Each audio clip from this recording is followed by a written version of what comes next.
I'm a social worker by training, and sort of 30 years as a social worker, and just re-registered again this year. Yeah, so it's been the social care.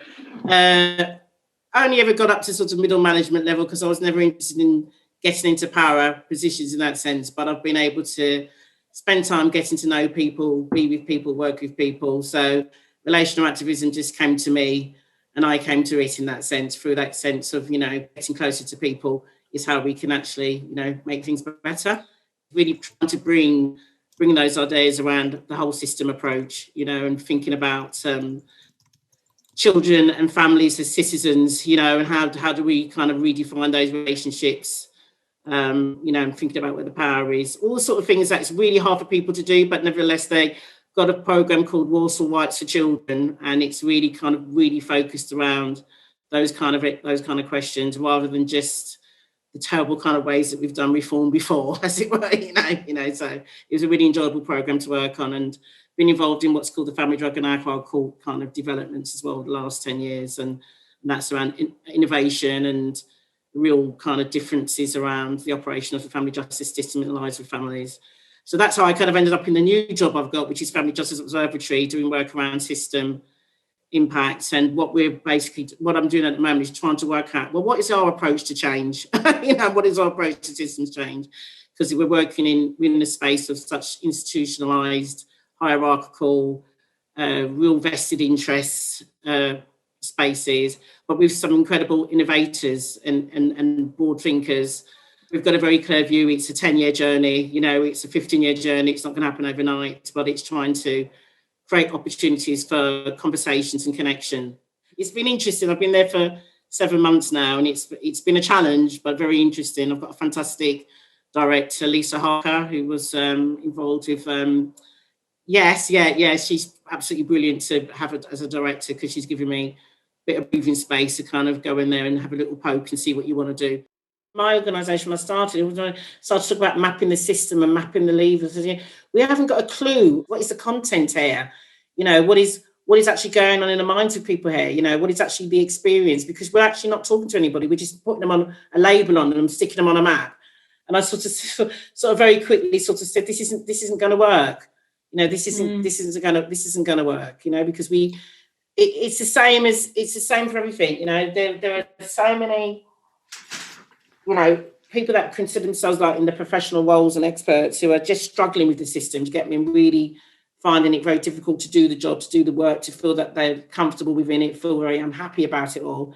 And I said, well, let's actually meet with people and start having conversations, and then we can work out then we can understand more, about what is that experience, what does it look like from their point of view, what is it for them, rather than thinking we know already and we can just put them in a little slot.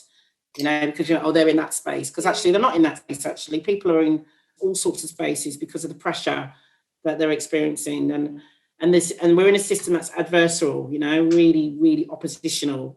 And it really forces people to be unkind, and to be and they're very unkind to themselves. They're very hard on the punishment. I see social workers put themselves under for feeling they're failing families, and then everybody's blaming them for failing families. And then the lawyers are feeling they're blaming the social worker, but the lawyers are blaming themselves because they feel they're failing their families, and then the judges are saying, I'm failing everybody because actually I can't get any good information here that's really making me feel as though I really understand the journey of this child or the journey of this parent when I've been asked to make fundamental decisions about their futures. We've just published a report which clearly shows, that people that come into private law are poor families. No legal representation in private law if there's a dispute around the care of your children, and it's deprivation. It's not there. Deprivation is the biggest driver for families to go into that court system. Because it's like the means and access of support in the communities that might have been there in the past, in terms of your own family and community generationally, and then your own set of the community assets that a council allegedly provides, or a statutory system. They're just not there because they've made it, like Donna says, impossible for them to meet the needs and meet the threshold. So if they were beating their children, Alexis, you get me, they might get a looking. But the fact that, not beating their children, they don't get a looking from the statutory services. But at the same time, it's all of this deep, emotional, and psychological pain in families, you know, where they can't resolve, unable to resolve amongst themselves a way of thinking about the well-being of themselves, their children and their happiness without there being an intervene, about there being support. So that's why they come to court, because they can't buy the mediation, they can't buy the family therapy, they don't have the bloody money for all of those privatised options. They don't have the money for it. So they come to the judge to say, help me sort it out, you know, because there's nowhere else to go. There's no family centres, there's no children's centres, no early help. We just, in this last 2-3 weeks, myself and my other associate director have been talking ethnography and reading and thinking, is this something we need to be ploughing here in the way we're thinking about change in the family justice system? Because we're really very anxious ourselves about these really worrying narratives that are being mobilised, you know, and it's like, and, you know, and the kind of research response of traditional forms of research just can't get you anywhere near where you need to get. That research is important, you know, and I'm not saying it's not important, but it can't get you near where you want to get around thinking about how can this system really change, you know, and really meet its intentions, which is to make good decisions for children and their families, you know what I mean? His work is as you were saying, it's thick, it's deep work, you know, it's in the underground, isn't it, you know, for me, and that's really important to hear that and to hear that story being told, you know. But the thing around that the deep work of the doing that he obviously set out to do in Wigan, and then Donna comes along and recognises, you know, there's something really amazing. And then the context of we've got to find £160 million, and if we go about doing it in a way that others have done, we're going to do tremendous harm to our families and communities, you know. And she took a stance there, didn't she? A leap of faith, you know. There's a belief there. It's amazing, really, you know, amazing just to see her. I mean, she looks so young to retire as well. Thank God. As I sit from a Family Justice Observatory perspective, we see all the we can see the system in a sort of from a helicopter view, the way we can look at it, and you can just see, you know, what might needs to happen, but things have to emerge. You know, when you try and cut and paste, it doesn't work. You have to let the time and the context has to be right for things that are sort of latent, you know, to emerge. And I think there's a process of that happening now, because there is a recognition that we can't do what we've done. The pandemic does actually bring that. The pandemic brings the fact that the system's under tremendous pressure. It's really under pressure. I have to give due respect that the fact that services and courts and stuff are still running is amazing, because the pressures are really hard on everybody. But it's a recognition that things have to be very different, you know, as we go through pandemic, about what is justice and how are we doing justice. One of the biggest and most beautiful things that happens in family justice and family drug and alcohol court, which is a problem-solving court with a therapeutic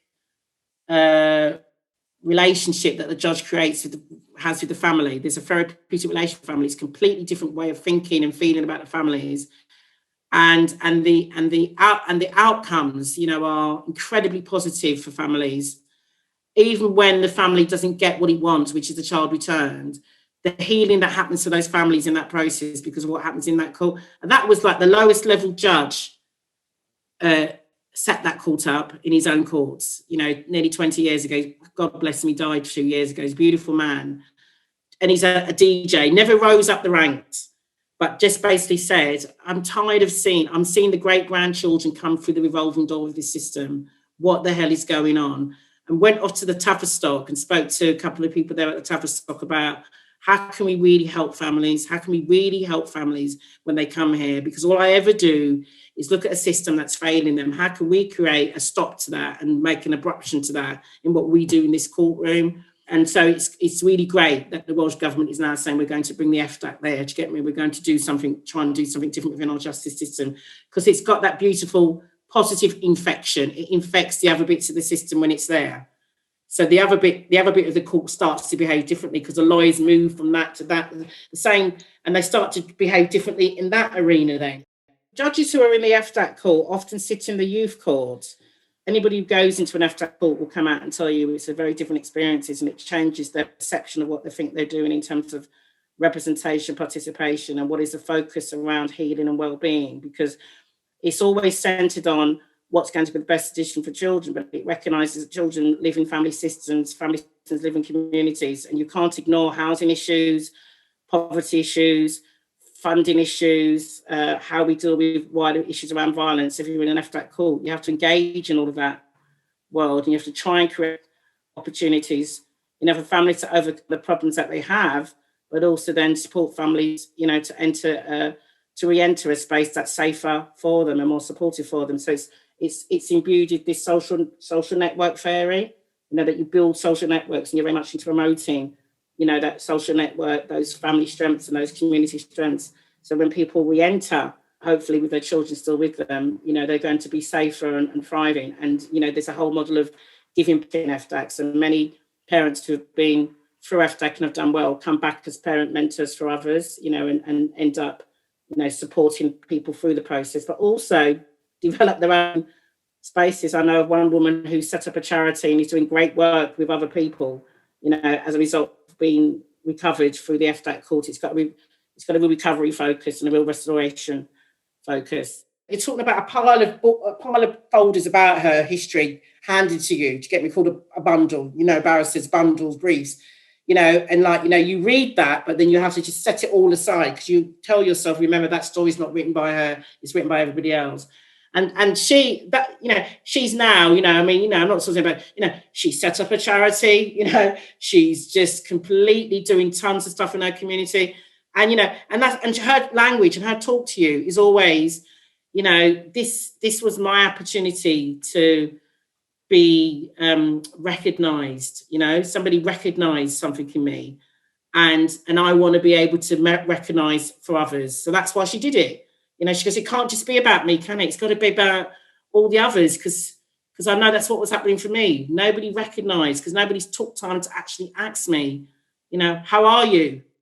It's a simple little thing, but it's amazing. It's amazing what it's. And I keep saying to people, whenever you feel as though we're never going to get anywhere, look what happened, and look what Nicholas did with a guy called Mike and a woman called Sophie. Do you get me? Look at what that little three did in terms of getting some funding, piloting something in his little courtroom, getting it evaluated. And now, it's going national. And the Wales government, Wales have finally decided to sign up to it in their family justice system. And the Welsh family justice system is probably one of the most punitive to families. Much higher levels of care orders on children, much higher levels of intervention.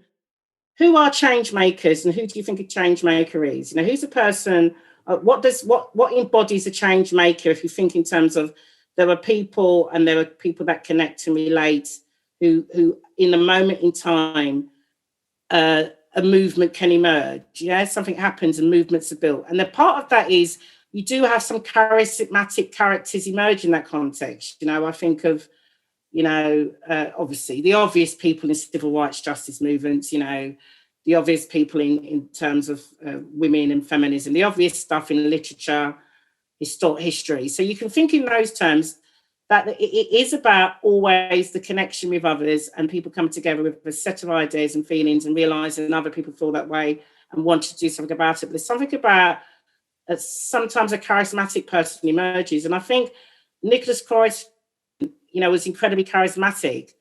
And there's a story there, because his father was Charles Croyce, who was the director of the Ealing Comedies. I don't know if anybody knows the Ealing Comedies, but like the Lady Killers and all those films were made by his father. And I only found that out when I went to his memorial service, because I obviously realised I got the same surname. But it made me think about him in terms of this twinkle, that he had in his eye. Do you get me? That there was something there about him that it just made me think about, well, I wonder what it was like to grow up in that space of, being a father with this kind of amazing kind of, stuff around comedy and filming and the post-war period and all of that. And it's almost as though something would be in the person like Nicholas that would come out somewhere else. That's what I kind of feel. I have no evidence for that, but that's what made me think. That's how I told myself the story. It kind of made sense why this little person would just do something huge. When I mean little person, not in his life, because he's a huge person in life, and we met all these really interesting people at his memorial. Obviously touched so many people's lives over the years that he practiced in himself in his personal space. But it just made sense to me that this person would get to a particular point. He got to a particular point as a DJ, a district judge. District judges do the grunt of the court work. They do most of the cases. More complex cases may go up to what you call a circuit judge. and sometimes a leading circuit judge, and then cases that require high court decision making go up to the High Court. But, you know, they do most of it, and they sit quietly, you know, acknowledged, I think, but not celebrated, you know. Not celebrated now because they're the ones keeping the system going. And they've got, in the last couple of presidents who've had to really recognise the role of DJs. But they have been, you know, they're at the lowest of the rung. And, you know, it didn't come from some sort of high court person or some famous national judge. You get me? It came from somebody in his own local space in the London courts, you know, just thinking, well, the Wells Court in the London, it was the Wells Court, just thinking, you know, about the people coming through the door and seeing the same mothers and the same fathers and then their children and other children coming through and thinking, not just what's going on out there and why can't local authorities do better, you know, which is a simplified response, but what can we do as a system? What can I do as a judge? What can we do as a court in terms of the authority that we have in people's lives and the reasons why judiciary emerges, you know, when people decide that wise people are going to be elected to help them make decisions about the wider community needs. This is the idea of community justice. And I think he had some of that in him around how could we make that difference? You know, what could we do with the social care system as part of the wider welfare system? What can we do to make the difference to the lives of these children and the lives of these adults? That's where it came from. It came from that lived experience as that judge, dealing with families after families after families and seeing the tragedy